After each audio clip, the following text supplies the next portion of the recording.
আজকাল জাপানের ওয়েদারও ভীষণ পরিমাণে আনপ্রেডিক্টেবল হয়ে গেছে। ন্যাচারালি জাপানের ওয়েদার অ্যাপ বা কোনো ম্যাপসের অ্যাপ এই দুটো কখনো তোমার সাথে বিট্রে করে না। তুমি ম্যাপ ধরে ধরে যদি এগোও, তুমি তোমার ডেস্টিনেশনে পৌঁছাতে বাধ্য এবং সঠিকভাবে।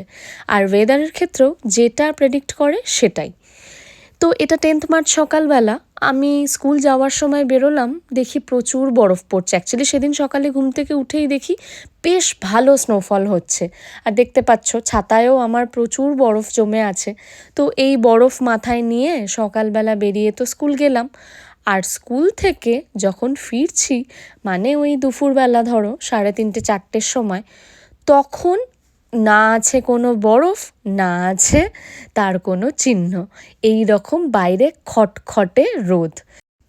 তাই এখন এখানে আমরা নিজেরাও বুঝতে পারছি না যে ওয়েদারটা কিভাবে প্রেডিক্ট করব।